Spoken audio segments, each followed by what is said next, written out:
Today we're going to be solving systems with quadratic and linear functions together. So first I want to draw your attention to the graphs that are on the side page. And we really want to ask ourselves, when we're solving a system of equations, what are we actually looking for? So you should recall that when you're solving the system, the solutions to the system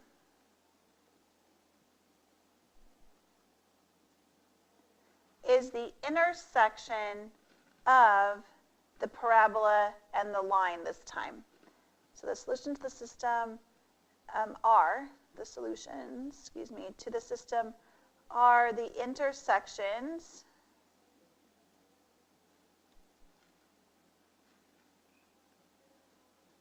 of the parabola and the linear, the line.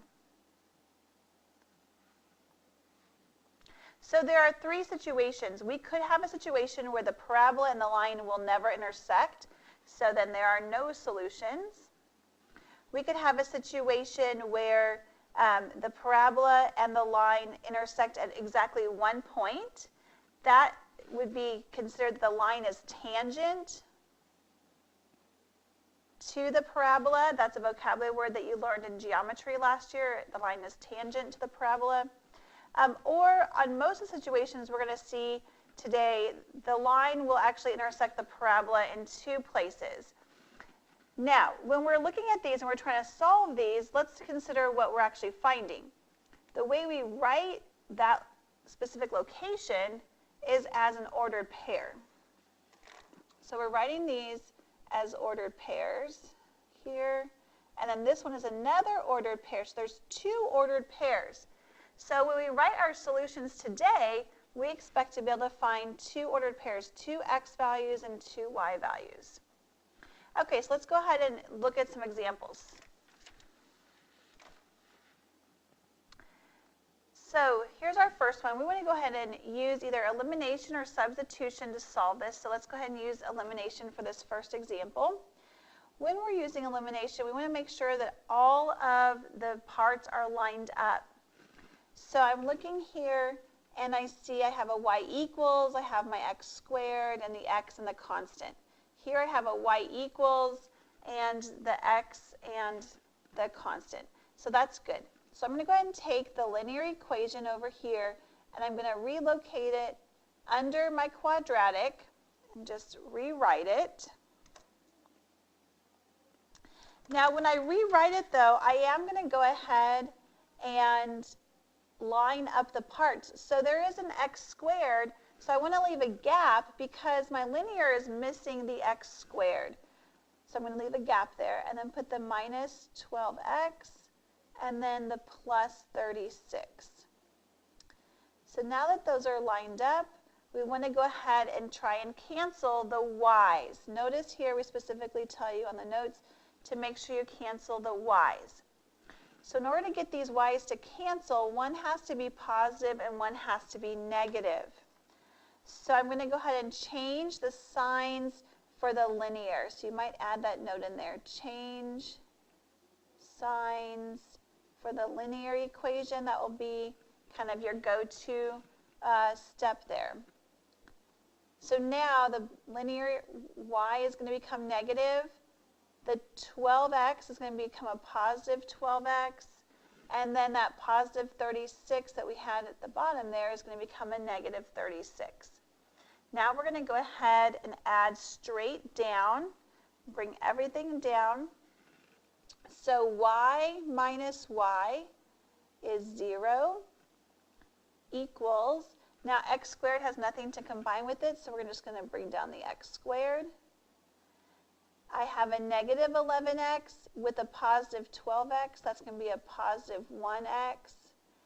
And then the negative 36 and another negative 36 is negative 72.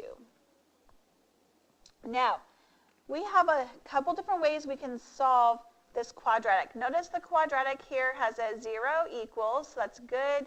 We have an x squared, an x, all the y's are gone. So we have been using quadratic formula recently, but the problems that we give you, you should see that they should factor. We're not trying to kill you guys with a lot of extra work here. So always try factoring first. So go to the side of your paper and ask yourself, what will multiply to negative 72 that adds to positive 1? So we take a minute and we think about that, and we notice that our factors are going to be positive 9 and negative 8. So now we're going to write those in factored form. 0 equals x plus 9 and x minus 8 from there. So now we're going to solve. So we bring down our roots or our solutions. So x equals negative 9 and x equals positive 8. So we have two x values, that's what we need. But now we need the matching y values to give us our two ordered pairs. So the next step says we need to go ahead and substitute in, we're going to substitute the x into the y's, or into the x to solve for y, excuse me. And so when you do this, use the linear equation for this. So I'm going to bring my linear back down here. Y equals negative 12.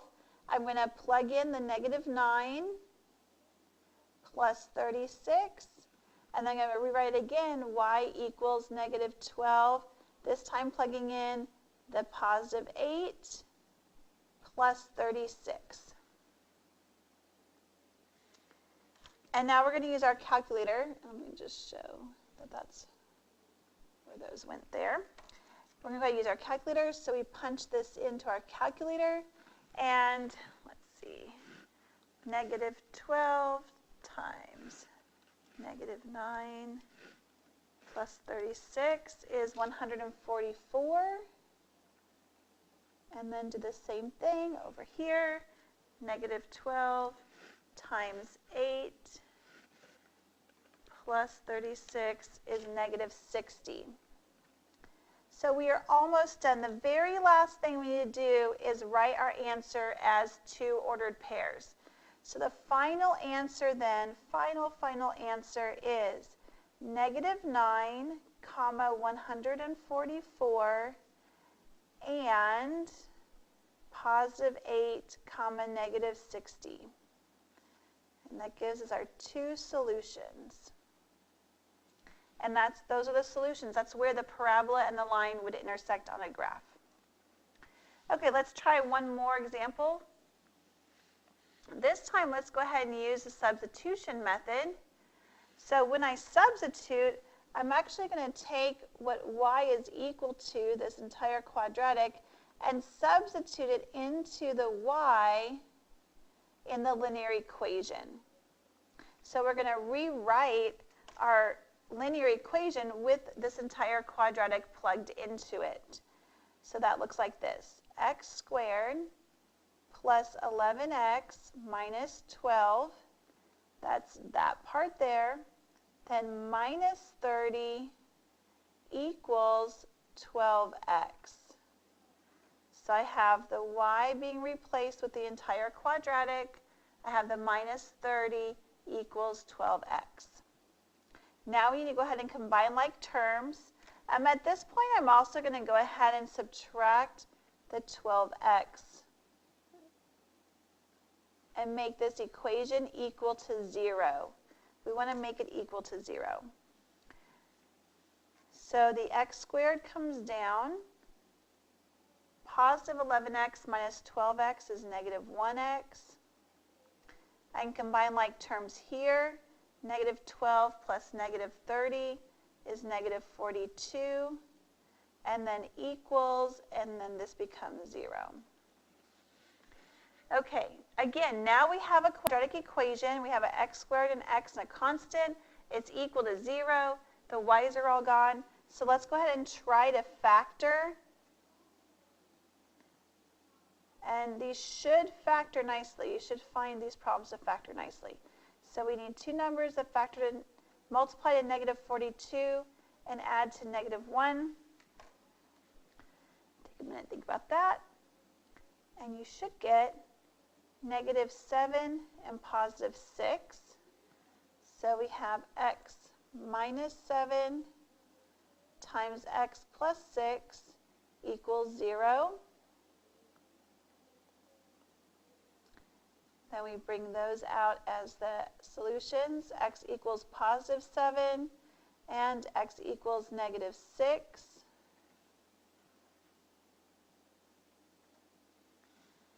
Okay, now we're going to go ahead and substitute these x values back in to the linear. Substitute and solve for y. We're going to substitute into the linear.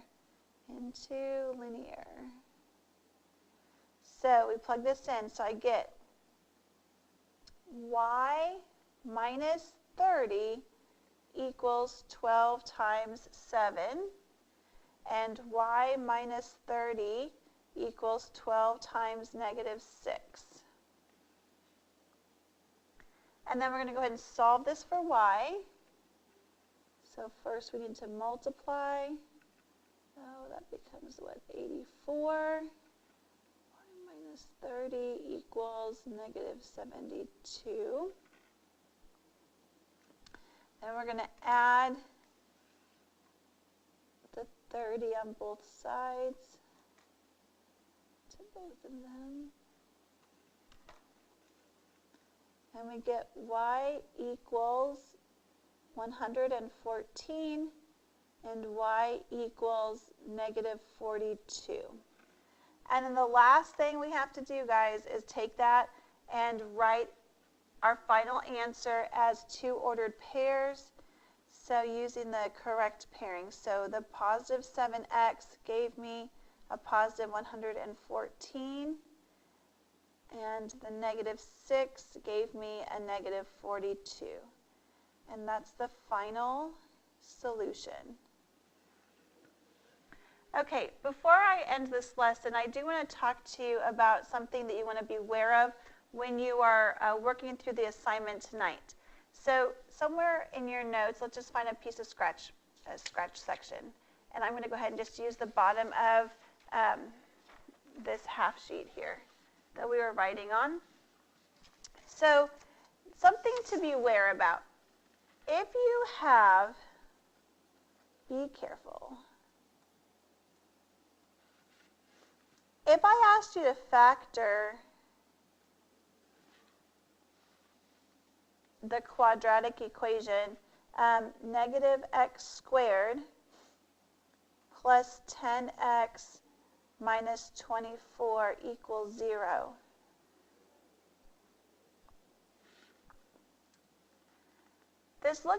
Something is different about this than the other quadratics that we have factored before. All of the problems we've given you to factor, they don't have a -a value. That -a value is a little bit tricky there, okay?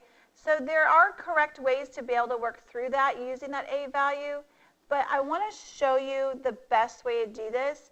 You actually can just go ahead and divide this entire equation by -1. When you divide by -1, what you're really doing is you're changing all the signs. Okay? So changing all the signs and dividing by that -1 is going to give us then a +x² value. So now when I rewrite this and do my division, I end up with a +x² minus 10x plus 24 equals 0. Because 0 divided by -1 is still 0. Now I can factor this very nicely and ask myself, okay, what two numbers multiply to 24, add to -10? That would be -6 and -4. So I'd end up with x minus 6. And x minus 4 equals 0. And those are the correct factors that might be different if you had tried doing this with that negative out front. So you just want to be careful because depending on the method that you choose for solving our systems today, you may find yourself in this situation. And we want you, of course, to get the right answer. So if you do notice that a is negative, go ahead and divide by -1. to change all those signs so that you can correctly factor that quadratic. Okay, have a great evening.